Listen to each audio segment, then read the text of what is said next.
So all this week we've been looking at different personalities in the workplace and how they respond to change, how they lead change. And so far we've been looking at victims, pleasers, the restless archetype. And these are all archetypes that are present out there in the real world, and the office is a microcosm of the real world, so they're bound to be present in your working environment. And today we're going to be talking about a controller.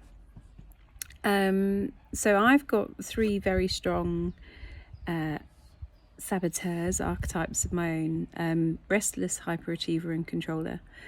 The controller was a bit of a hard one to swallow, but kind of people close to me definitely recognise it. But being a controller means I do get shit done. it's energy that says, right, this is where we go. It kind of gives authority, it gives an air of authority, it gives direction, it gives clarity, it gives pace. So it's a fantastic skill in relation to managing teams and managing resources, because you naturally lead and you have that strength that people follow. But often it can come with frustrations, and it's just, I'll be really honest here, it's just you and me, that at times you kind of go, well, why don't they do this? Why don't people just listen? Why don't, kind of it's spelt out really clearly? Or why would they muck it all up by doing that?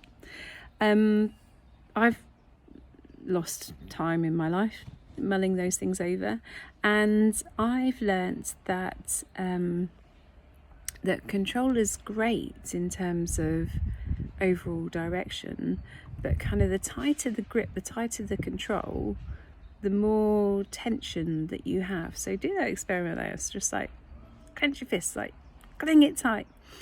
It causes pain, it causes tension. So why would you do that? You can have a closed fist that is just a loose grip.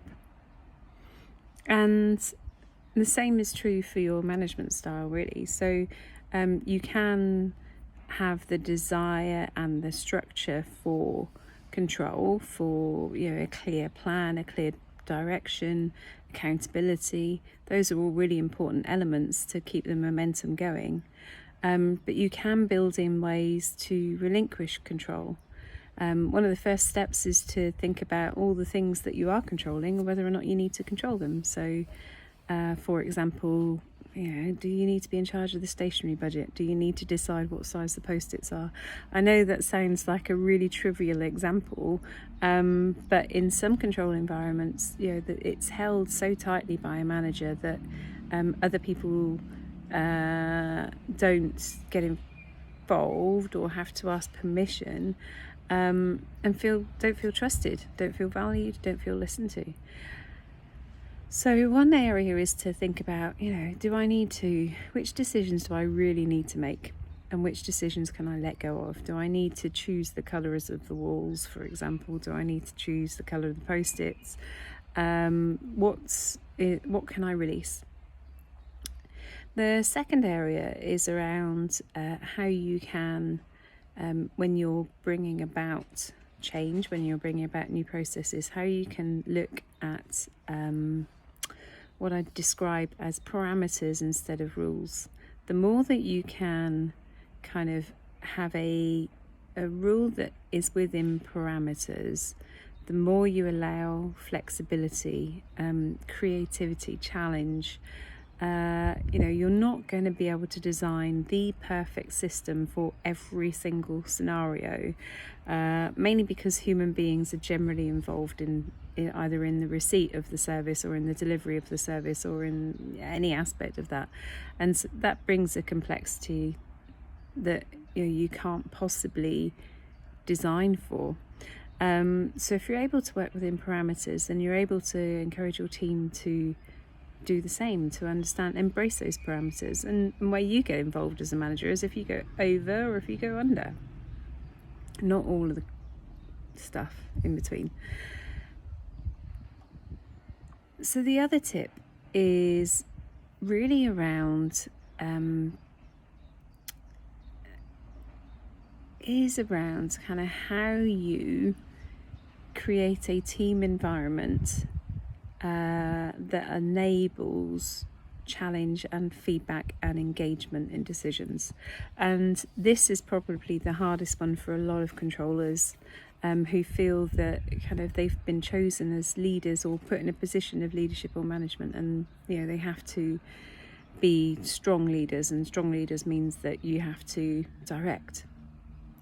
And so it can feel counterintuitive to let go in order to have a greater grip. But through mechanisms like feedback loops, small engagement groups, kind of just creating a sense of safety where people can ask questions and challenge decisions, means that you're hearing all of that much sooner. You could have a perfectly designed system and then go to launch, and then it just sits there and not implemented, or kind of the team that you're working with have developed their own little workaround of which bits they leave out, for example. And that will naturally happen because people will, they'll adapt. They will adapt things that work with them in order to get to the most efficient place. So seeking their input much earlier on actually builds in more success, so that you're able to co-design a solution that will get used. And ultimately, it's not about your ego, it's about the application and how much it gets used. So success does depend on that, and not depend on you having your voice and you being the technical whiz that you are. You can do that through groups, you can do that through facilitating design workshops together. You could do that with how you communicate and just asking for feedback on, this is what I think this says, how does this sound to you? Now, as well as creating an even better quality decision or process, one of the other advantages of that approach is the signalling that it gives to your team members. It shows them that you value them, that you see them as individuals, as peers, with thoughts and ideas. You recognise their expertise, you're interested in their expertise, you're creating a safe environment where if things really do go wrong, you know about it. They're not in fear of putting that across. So it's definitely feels at first a softer way of managing people, but it is actually a way that demonstrates strength. So being a controller is one thing, and kind of, it can be exhausting, if I'm honest. You can achieve phenomenal results, of course you can, as long as you're the one who's implementing them. But there are ways in achieving that, in channeling that energy, that personality within a team environment to reach even better success. So I hope that helps. I'm Claire, and from Neon Judo, and we're launching our course on change management. The links are in the bio, so please do take a look. It's a really exciting course. There's so much goodness packed into there. I hope you're finding these little tidbits helpful, and that they're serving you, and enjoy the rest of your day.